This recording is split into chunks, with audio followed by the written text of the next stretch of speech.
On a l'habitude de baisser. Allez, un peu de punch là. Il est que 23h50. On a l'habitude de terminer même à 3h du matin. Allez, on y va. Il faut qu'on vérifie ça nous-mêmes parce que la confiance n'exclut pas le contrôle. On a tout signé, le SIG, nous, maintenant, il faut quand même faire un travail de vérification, s'assurer que la fiche bleue qui est là, c'est le bon nom et que les dossiers là soient complets. Nous-mêmes, on doit quand même vérifier ça. Et moi, c'est bon. Vérifier aussi que tout a été bien tamponné, qu'on a mis les cachets partout, qu'il manque rien, qu'il n'y a pas un dossier que j'ai oublié de signer, tout ça. On peut vérifier ça. Il s'agit de comme au total, le nombre de dossiers. Bon, pour ce qui concerne les fiches bleues, il s'agit de 687 fiches bleues concernant les chômeurs. Ça, c'est concernant les chômeurs, 687 fiches bleues. 687 fiches bleues pour les chômeurs. Voilà, qui ont été signées et que nous devons transmettre à la première heure de même. Oui, donc il faudra mettre, on a toutes les valises, là on met ça dans les valises. Moi-même, j'irai déposer ça chez madame le ministre de la fonction publique.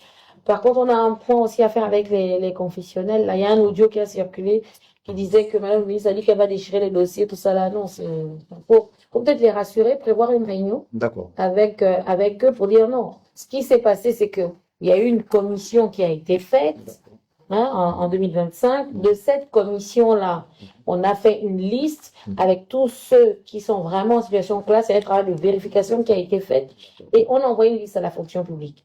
Maintenant, on constate que quand les fiches bleues sont revenues, c'est pour ça que d'ailleurs, je préfère vérifier fiche après fiche maintenant, parce que quand les fiches bleues sont revenues, on s'est rendu compte qu'il y a une différence sur les noms. Il y a une bonne partie de ceux qu'on a envoyés qui étaient dans la liste initiale, les fiches bleues sont revenues, mais il y a une autre partie où on ne retrouve pas les noms de la liste initiale. Donc, il faut qu'on refasse un point avec la fonction publique, avec nous-mêmes, le personnel de l'éducation nationale, pour savoir à quel niveau il y a eu un changement de nom. Et donc, ces noms-là qui apparaissent, c'est normal qu'on fasse un travail de vérification. On ne signe pas la fiche bleue pour signer la fiche bleue. Il ne faut pas créer un cas d'injustice dans un autre problème. Donc, c'est pas possible. Donc, il y a ça là. Et puis, bon, le protocole d'accord avec tous les trois ministres, on a signé. Et fonction publique, budget, éducation nationale. Et comme c'est le Sénat et le Syntec Pro et SOS Éducation qui avaient déposé des préavis de grève, eux aussi, ils ont signé. Donc, j'ai envoyé les copies à mes collègues et à monsieur le vice-président du gouvernement. Mais il serait bon de voir comment ventiler ça aussi au niveau de la commission, le comité de suivi évaluation. Je crois qu'ils ont dû recevoir une version numérique, mais c'est bien d'imprimer et de donner à chacun. Comme ça, ils voient bien que le gouvernement est lié.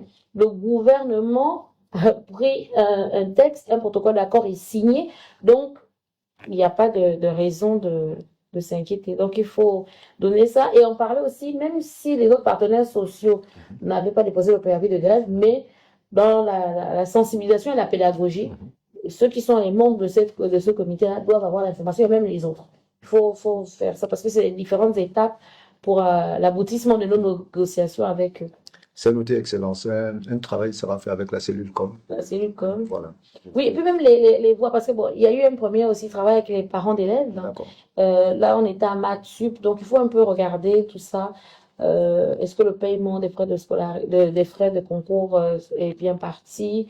Et puis, on doit aller à la rencontre de la communauté éducative, aller parler avec les enseignants dans les établissements. Mais ce serait bien d'être accompagné des parents d'élèves.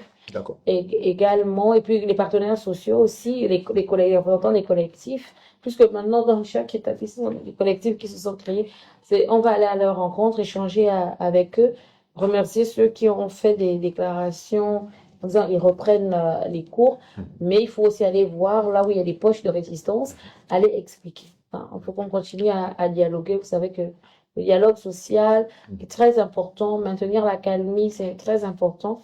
C'est une très haute instruction du président de la République qui lui-même n'hésite pas à rencontrer les uns et les autres. Et à ce sujet, Excellence, je souhaiterais vous rappeler que demain, vous avez une rencontre.